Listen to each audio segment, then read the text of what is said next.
Lord, be in our hearts, be in our understanding. Bring us up to where you dwell, so that we can see the world as you see it. Amen. Amen. Have a seat.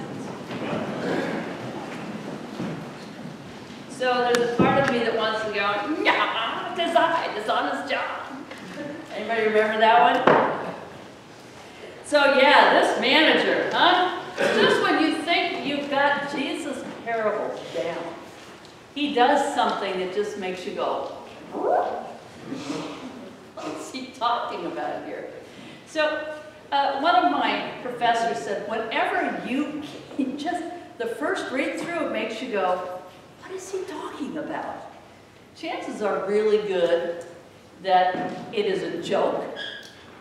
It's a story that is known, it's about the disciples' inner circle. So, a lot of folks think that this part here, this is a joke that Jesus is telling to the disciples. So who's in the room? So you've got the Pharisees on one side, which are people like thee and me, and then you've got the disciples. They're in there too. So have you ever had somebody say, all right, I'm going to let you into how the system really works here, right? Well, that's what Jesus is doing.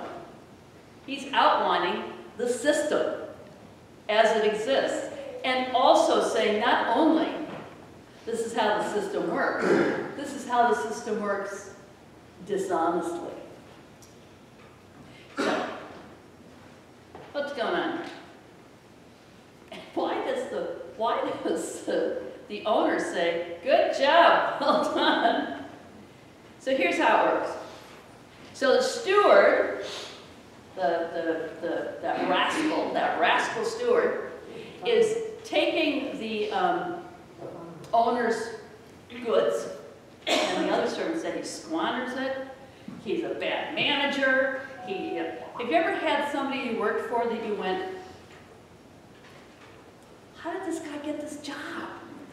Well, basically, that's what's going on with this mid-management fellow. So the other folks are saying, they're telling the master, this guy is really, he's not doing well by you. So he calls them in and says, all right, clear up your accounts because you are out of here. So what he does is this. They come in and they say, how much do you owe? And they go, 100. Well, see, back in those days, the ways that the stewards made a little money on the side was that they would take whatever it was that the owner had to charge them, and they'd add a little bit on top. You know what I'm saying? And so, you can tell the first one, he says, 100 gallons of oil. And he goes, oh, okay, I get that. All right, make it 50. So you can see just how much he's jacking up the price, right? The second one comes in and goes, 100 containers a week. And he goes, yeah, well, maybe I need a little bit for myself. So I have to make it 80. So that guy only gets 20 off. So he makes friends with these people so that he can go and hang out with them and maybe find another job. Because clearly, he doesn't have the stuff to dig ditches. And he is not fit for the streets. And so he's using his noggin to figure out how he is going to manage this situation.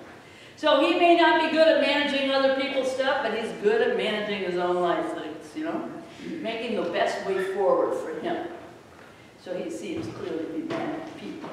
And the owner says, good job. You figured it out.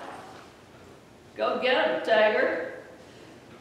So the folks who run things sometimes in the world, where you got the stuff that's up on top, that all looks good, but you know that underneath, there's more than one snake making its way around the table. There are hidden ways and ways of doing stuff. Right? Does anybody ever feel like there's more stuff going on here than meets the eye? So, when the manager figures out how things are, there's more things going on that meet the eye, well, the owner says, good for you. You figured it out. And Jesus says, can you please figure it out for the kingdom? These ones, these unrighteous here with their unrighteous man, they can figure it out. I want you to figure it out. The kingdom is different than the system that is. And my friends, it has ever been this. Did you hear Amos this morning? Amos is calling us out big time. Amos says this. He says, yeah, I know you guys. You're all sitting in temple. You all have sacrificed your bull and your chickens and your bread and all your other stuff. But what you're really doing is this. When can the new moon festival be over? So I can get back to work and make more and more and more. And then he says, you sit there on the Sabbath day and you're thinking about how you can cheat people. And you're thinking about how it is that you can, yeah, okay, who needs those widows? And nobody needs a widow. Get rid of the widows. Yeah. Hey, I bet you I can get a pair of shoes for that old lady's house. It's that system, under the system, that creates the suffering. Because everybody's got to go good on top, but underneath, there's more than one snake under the table. So, Jesus says this, you can't serve God and wealth. It has always been that people have tried to manipulate the world around them to get a little bit more, right? Particularly with religion. The Pharisees were working it, man. It was all good. They had all the rules covered. But was their heart there? No, that's why Jesus was calling them out. Martin Luther King said this. The end is pre-existent in the means. If you can't be trusted with a little, you can't be trusted with a lot.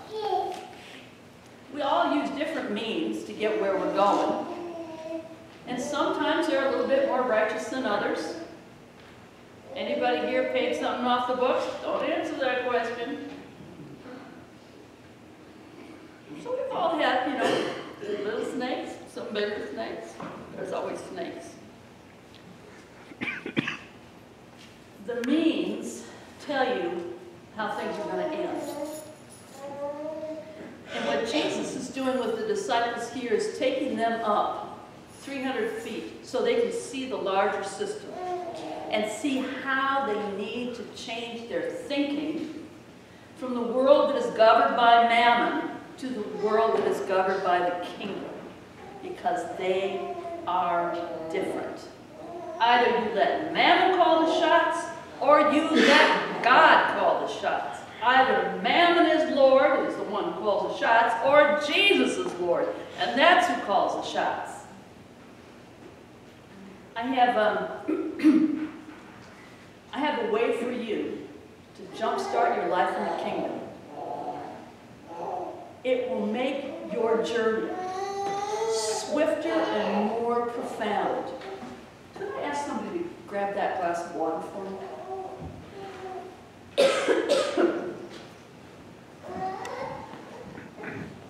Anybody here have money issues?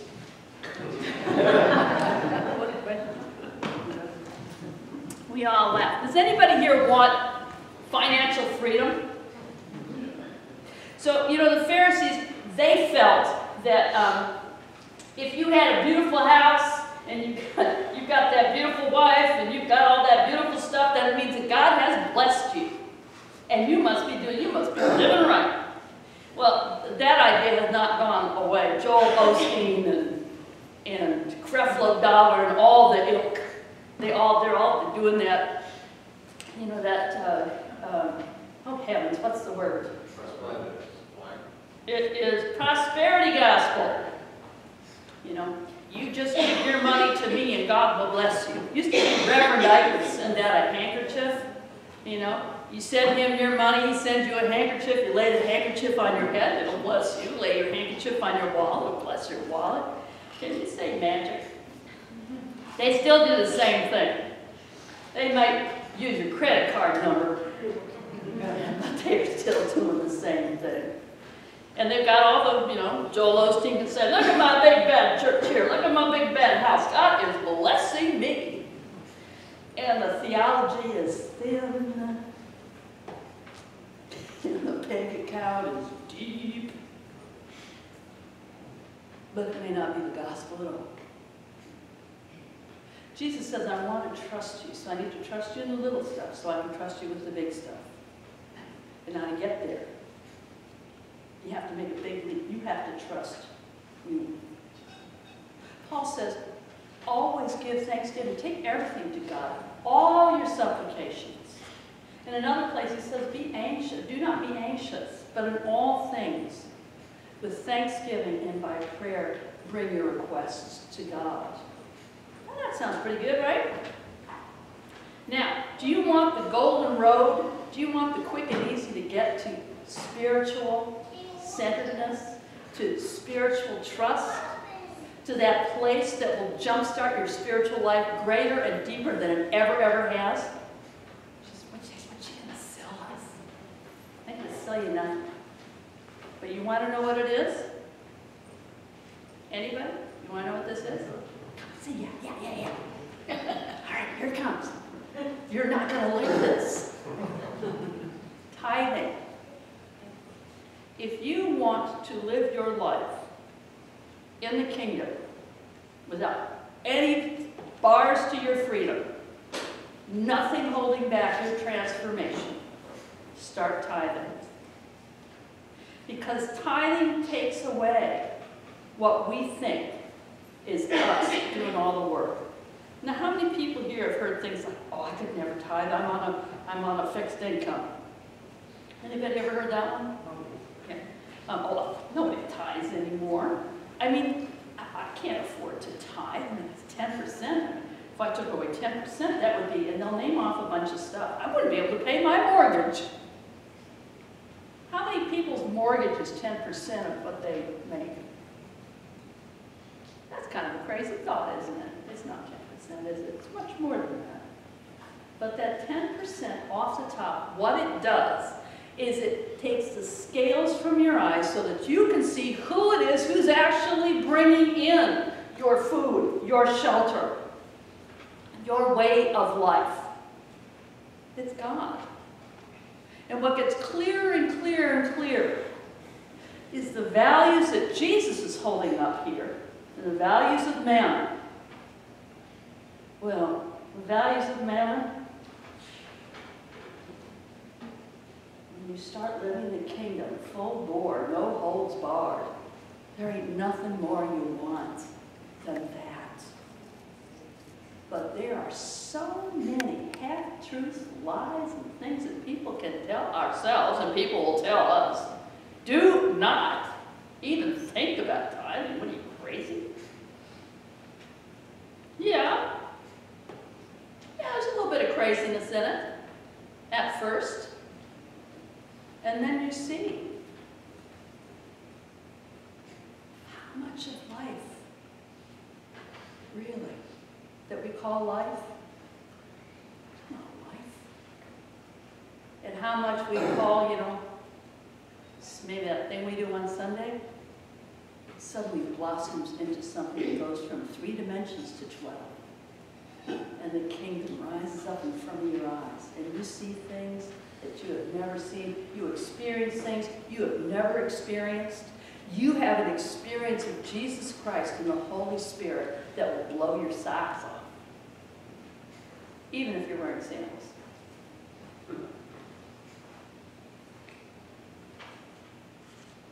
One of the ways that you start seeing the snakes under the table and how we've been bamboozled and confused about what's real in the kingdom and what is this other thing going on that's always some new shining object being dangled in front of our eyes, is being able to know that you have financial freedom, because that's what tithing is. You don't lean on your bank account. You lean on Jesus. And that's just a different word of living. And freedom, beautiful freedom. And you see the snakes for what they are. And you see the kingdom where it wants to grow. It is a beautiful life. Jesus said this, you will know the truth, and the truth will set you free.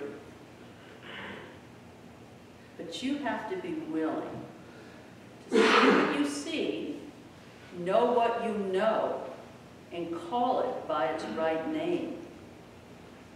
And that, my friends, takes courage.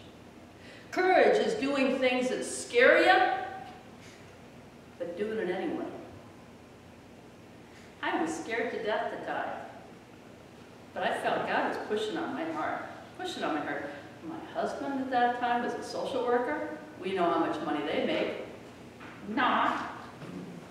I was a half-time clergy person, working full-time, of course, making tons and tons of money, right? Nah. Living in Westchester, how are we thinking? With 3 children under 5. And God said, now's the time. But. I had all the buts in the world. Yeah, but. And God said, I need you to trust me. Things are coming down the pike here in your life and in this world where people need to trust me and not to lean onto their own understandings, it says in the Psalm. So we took the leap. That was in 1995. And I've never looked back. 10% off the top. I don't even think about it. Except that I love the fact that I know that where my money goes is growing the kingdom. Straight up, direct. People who are hungry get fed. A church is getting built out in Westchester. Makes my heart love. Oh, makes my heart so happy. That there are people who are in need around the world. They're getting the help they need. And I don't ever feel guilty about not helping. I started at 10. I'm up to about 15 now. I hope by the end, just like the Chili Peppers say. Anybody here Red Hot Chili Pepper fan? Give it away now. Give it away now. Yeah. I'm hoping by the end that I have enough freedom, that I know the truth deep enough to let it all go, to give it all to God, and to see what beauty God is going to make with it.